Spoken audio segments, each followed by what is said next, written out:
I am Emily Freeman. I am a developer advocate for a company called Kickbox. Our API is a better, smarter reCAPTCHA that ensures your users are actual people with legitimate email addresses. I'm thrilled to be here with you all in Berlin. Scaling systems is hard, but many of us are developers, so that's kind of our thing. Scaling people, well, that's significantly harder. People are complicated. Broadly speaking, companies have 3 stages of development. Infancy, those awkward teenage years, and if they survive the trials of adolescence, adulthood. An infant startup is so drastically different from its adult incarnation that they could be considered different companies. Each will have a unique mission and culture. Scaling isn't just about making what you have bigger. An ant can't be scaled to the size of an elephant because the internal structure is fundamentally different. Instead, companies have to evolve. But companies aren't living, breathing organisms. They're collections of people. Families, tribes, civilizations. So how do you scale a team of 2 to 20? Well, the answer starts over 2,000 years ago in Sparta. This talk is going to focus on 3 distinct military organizations: the Spartans, the Mongols, and the Romans. Sparta's standing army was relatively small, whereas Rome's peaked at nearly 500,000. We'll look at the organization of each military, how they treated their soldiers, what they prioritized, and then we'll apply those lessons to our own development teams and organizations. Scaling an army of soldiers or developers or anyone else comes down to communication and collaboration. How do you keep a group of people informed and working together toward a shared goal? If there's just a few folks, it's probably no big deal, right? You're most likely all in the same room. You can yell at each other when you have a question or a comment. And you likely have the entire code base mapped in your head because you probably wrote the whole thing. But as your team gets bigger, more and more intersections of communication develop. And with that, opportunities for miscommunication. There's actually a formula for this. I shouldn't be surprised. Seems like there's a math formula for everything. I'll spare you the math, though. For a team of 5, there are 10 connections, which is not so bad. That's manageable.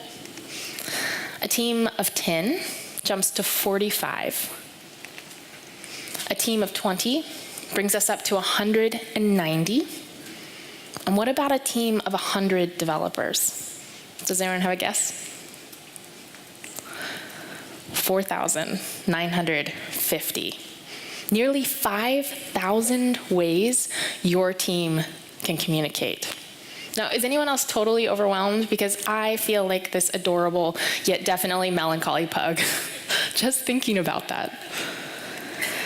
Before I continue, I want to acknowledge that scaling is messy, and it always will be. We don't exist in a vacuum. There's no petri dish in which to try different approaches and see what works. Many times, due to resource constraints, we get one shot. And if we fail, well, game over. But there are some things that we can do better as developers and as managers. So where do we start? With Sparta, our startup of the ancient world. They were small. At its largest, the standing army numbered 10,000, and Sparta was obsessed with what it did best: war. They also had a thing with nudity, but this conference has a code of conduct, so that could get awkward pretty quickly. Most Greek city-states were fortified by a wall. Sparta, instead, chose to defend themselves with a wall of men. That's bold. This obsession with war started at day one. Newborns were taken by their fathers to the Geruza, a council of elders, for inspection. Infanticide was common in all of Greece, and Sparta was unfortunately no exception. Children who were not deemed strong enough were abandoned and left to die of exposure. At age 7, boys were taken to the Agos, a military training facility and barracks.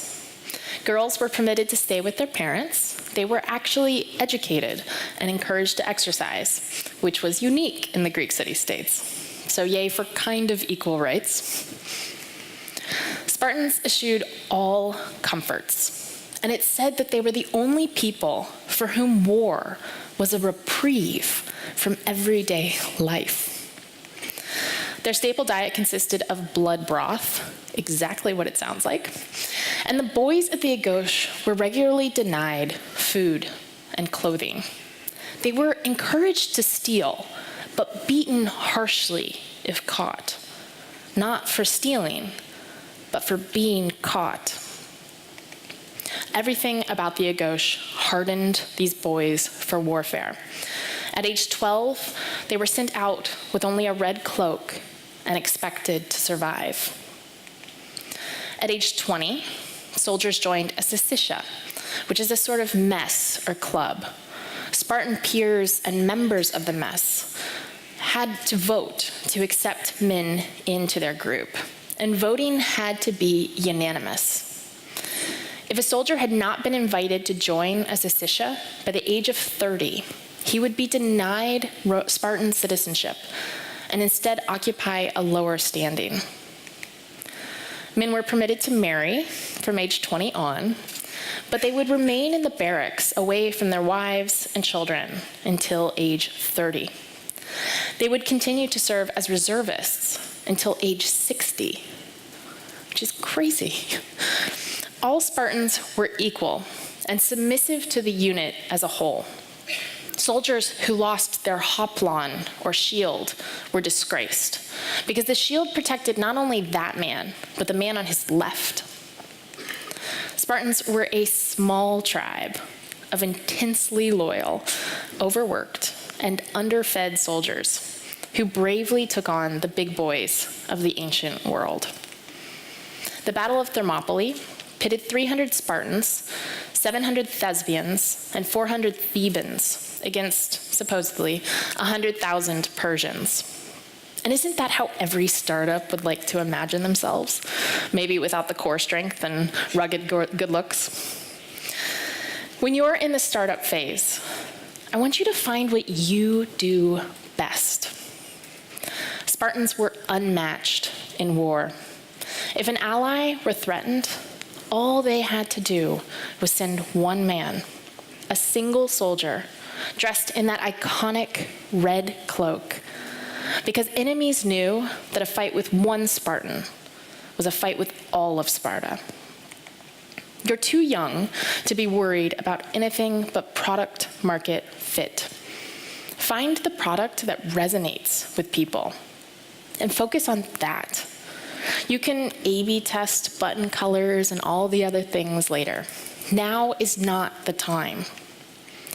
Hire generalists. You need people capable of solving just about any problem. Spartans didn't have special forces. Every soldier was trained in everything. They followed the same strategies, treated each other as equals. The people you need may not be up to date on the latest and greatest JavaScript framework, because really, who is? There's like 2 a year. But they do have a certain grit, a dogged determination to figure it out. At this stage, specialists could hinder progress by narrowing their focus too quickly. Keep your team agile and focused on how to solve the problem most efficiently, not how to solve it using a specific tool. allow natural communication pathways to form. A desire path is a path formed through erosion, caused by humans or animals walking over the same piece of land over and over and over. Communication actually follows a similar pattern, and some of us are better at it than others. Observe who communicates with the team on your team, or communicates with your team most effectively.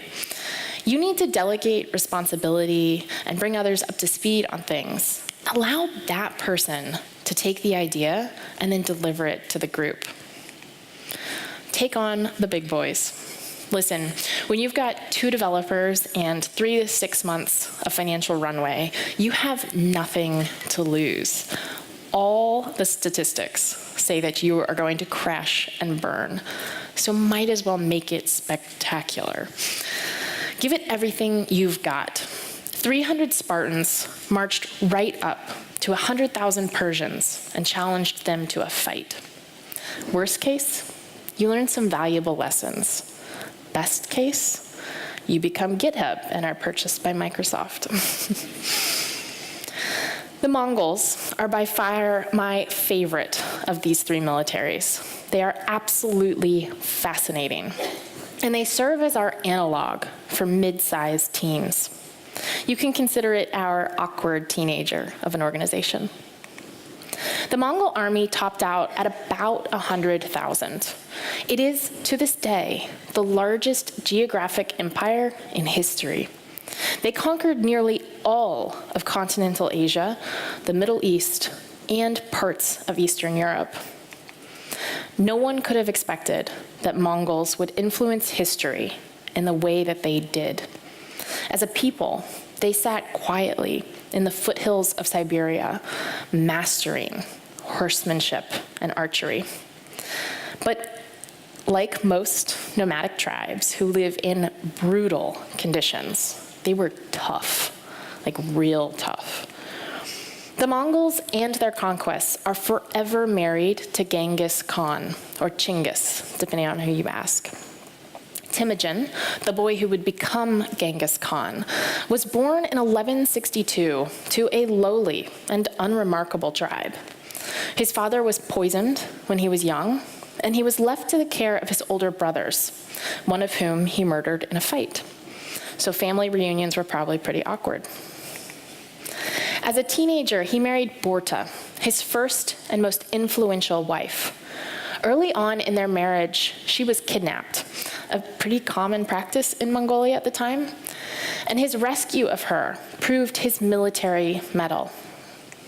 He went on to unite the Mongol tribes by instigating a brutal civil war, and was eventually named Great Khan, ruling over all of Mongolia. Genghis was a brilliant military leader. The Mongols conquered more land in 25 years than the Romans did in 400. He did this through a number of tactics. Mongols embraced religious tolerance. Conquered people could practice their religions freely. He promoted people on merit and brought people from lower tribes into his own, while doing away with the rich and powerful families. This made him extremely popular. Mongol society was pretty egalitarian. Both men and women contributed, and women didn't suffer from the typical patriarchal domination you see in many other societies of the time. Minus the whole wife kidnapping thing, I haven't figured that part out yet. He reinvigorated the Silk Road and ensured safe passage for travelers. He enabled globalized trade. According to legend, a woman carrying a sack of gold could travel safely from one end of the empire to the other. The Mongols were uncommonly adaptable. Even though they had no experience with walled cities, they mastered siege warfare. Cities were often so afraid of slaughter that they simply surrendered as soon as the Mongols showed up. Mongols defeated nations that had 100 times the manpower, which is kind of what a mid-sized company needs to do. You've got that product market fit. Now it's time to build an empire. So how do we apply Genghis Khan's wisdom to our own teams? Avoid emotional decision-making. Above all else, Genghis Khan was a master strategist. In the early days, things are rocky. One day, you land a customer that will pay this month's entire AWS bill, and the next, the site's down and people are calling just to scream at you. Reactionary businesses rarely survive. So start to think in an OODA loop.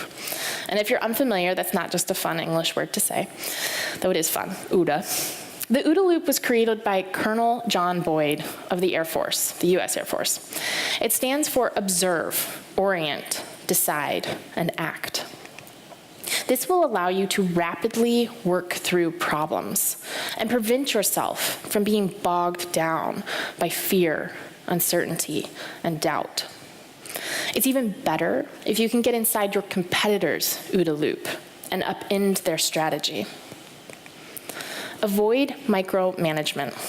Mongol officers and troops were given significant freedom by their superiors in executing orders.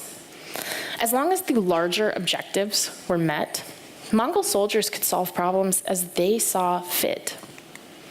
In other words, they focused on what, not how. As you grow, you want to keep your team focused on the larger mission, whatever that is. But give them the room to do their job. Enable autonomy. Mongol soldiers typically maintained 3 to 4 horses at a time. They swapped horses frequently, and because of this, they could travel at high speeds for days without stopping or exhausting their animals. They had an extraordinary ability to live off the land. And in extreme conditions, they could actually live off their horses, mostly through mare's milk. Unlike other armies, they weren't dependent on supply logistics.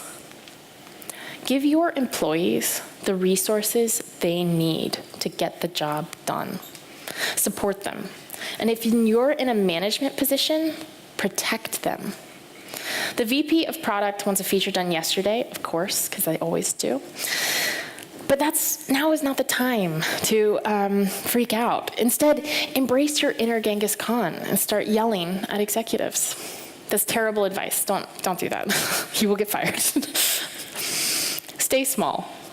Much like our modern military, the Mongol army was organized into small squads that together made up larger units. Growing doesn't mean that all of your developers now report to a single manager who reports to a single VP who reports to the CTO, because I think we all know an organization like that. Instead, embrace those small groups, close-knit, family-like structures of people that can merge into larger groups when necessary. Start to introduce structure, but keep it simple. Now is not the time to go full in on Jira and hire a Scrum Master. Instead, do something as simple as implementing a daily stand-up. Start tracking features and bugs on a whiteboard or with a very simple tracking tool. At this stage, too much communication is inefficient, and too little will result in confusion. The last thing you want is 2 developers trying to fix the same bug. I have fixed those merge conflicts. 0 out of 10 would not recommend. Prevent yourself from falling into the trap of acting like a real company, whatever that means to you. I mean, file your taxes and do things legally, please. But now is not the time to start a formal annual review process or mandatory weekly one-on-ones. Instead, focus. It's easy at this stage to get excited about all the things. I see a lot of founders fall into this trap. And part of our job is to push back on crazy ideas as developers. Find your one market. Focus on your most successful value add. Once you have revenue and majority market share in one area, you can start invading the others. For now, stay focused. If you survive the pimply, mistake-ridden years of scaling a startup into an enterprise, congratulations, you're Rome. Rome is our large-scale organization. Reliability and predictability has become a lot more critical. You're an empire now. It's more important to protect what you've already built than it is to be a disruptor. Administration, management, and process eclipse rock star developers and game-changing ideas. Rome was a nearly unstoppable force, one of the largest empires the world has ever seen. Its legacy continues to influence our daily life via language, law, government, religion, architecture, and more.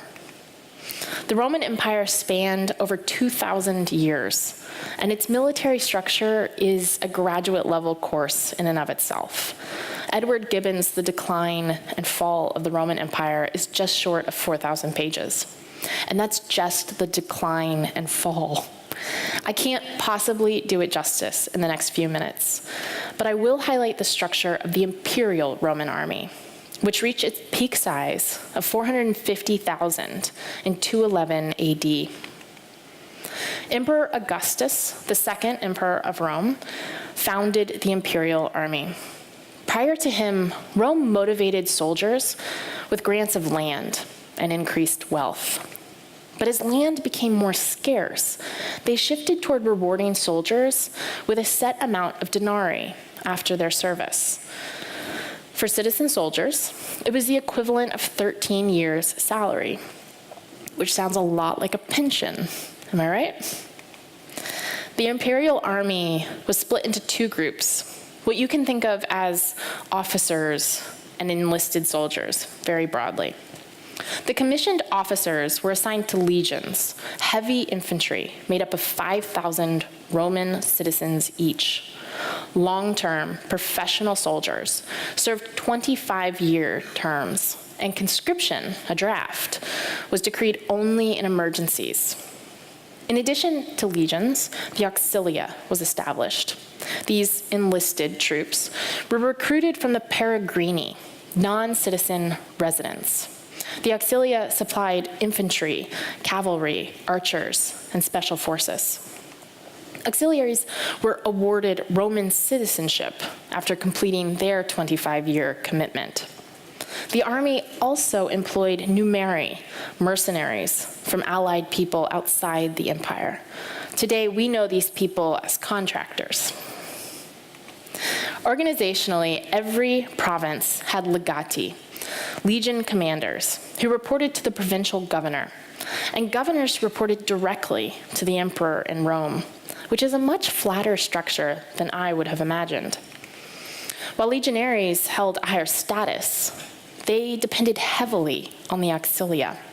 Legions were entirely heavy infantry, foot soldiers, in metal armor. They were almost unbeatable by other infantry, but could not campaign alone. Just like developers would be lost without teams from product and DevOps and design. So what can we glean from Rome? Break into small teams. We do the same thing in our applications, right? When a class gets too big, we abstract logic away into smaller components. The same applies to people. But allow divisions to form naturally. Each unit in the Roman army had its own standard, which was a pole with a variety of decorations. The practical use was to visually notify soldiers where the bulk of their unit was on the battlefield. But these standards held deep meaning. Soldiers believed their standards represented a divine spirit, and they would pray to them. The symbol brought everyone together, much like a country's flag does for its citizens. Set a clear vision. Think of the small teams you formed as little Spartas. Go back to those fundamentals and allow each team autonomy. But be clear about the broader vision. Teams without a focused goal will naturally prioritize the things they're interested in, not necessarily the things that are best for the company as a whole. Leadership must regularly communicate the direction the larger organization is headed and why. And the why is even more important than the what, because it lends context and clarity. But be careful about how many times you moved the cheese, so to speak. It's okay to pivot if you need to, and the future of the company depends on it. But changing priorities every quarter will undermine your credibility as an organization. When your word means nothing, people stop listening. Become masters of logistics and planning. When you're big, logistics matter. And this is where teams like infrastructure and DevOps really start to play a critical role. Romans invested heavily in an extensive and well-maintained road system. They allowed their troops to move relatively rapidly as needed. While smaller armies could forage, purchase, or steal food, the Roman forces were simply too large. Instead, deployed forces were regularly resupplied through a massive network of supply chains. This infrastructure is what separated Rome from its competitors, just like the work you do allows companies to grow at breakneck speeds. For modern development teams, this is akin to project management. Agile, Scrum, extreme programming, it doesn't really matter. What's more important is that you pick one. Pick the one that works for your team and then implement it. Stick to it. The more logistical thinking you can remove from your developers' plates means that the more time they have to do what they do best, engineer solutions. Invest in your employees. Take care of them. This means focusing on work-life balance. I know the Europeans do this a lot better than the Americans do. But if you're stressed because a release needs to go out today, I want you to ask yourself why. Is it because you set an unrealistic expectation with clients? Or is it because the calendar says that Thursdays are when we release new features? Emergencies happen. I think when the site goes down, everyone knows they're not going home for dinner. But those situations are few and far between. Working around the clock and checking email at home doesn't make your employees hard workers. It makes them former employees. Rome had a vested interest in the health and well-being of their soldiers. They developed sophisticated medical knowledge and practices, and for good reason. A sick soldier can't be relied on to campaign or defend a city. Offering generous insurance is a start, at least where we need insurance. But having conversations about mental health and burnout are also important. Anxiety and depression affect millions of us. Many of us in this room deal with some kind of mental health issue on a weekly, if not daily, basis. Engineering can be lonely, grueling work. You sit alone with a computer most of the day, punching in new commands and having it print out error messages at you, literally yelling at you for not coding well enough. Simply recognizing how hard your team works, acknowledging that everyone needs breaks, and promoting frequent, work-free vacations can do wonders for the longevity of your team. Introduce specialists, or allow your generalists to become specialists. Some of your generalists may express an interest in management. Many will not. Allocating team members may feel relatively arbitrary at first. But if you allow some flexibility in movement between teams, each person will slowly find his or her niche.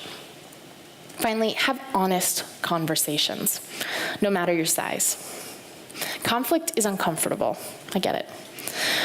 But it is an absolute requirement for being a good manager, and I think for being a good human. I thrive in an environment of a late-stage startup. I don't have the risk tolerance for the early days of a startup when it's incredibly touch and go. And I'm enough of an entrepreneur that I don't do well constrained by strict rules that guide many large organizations.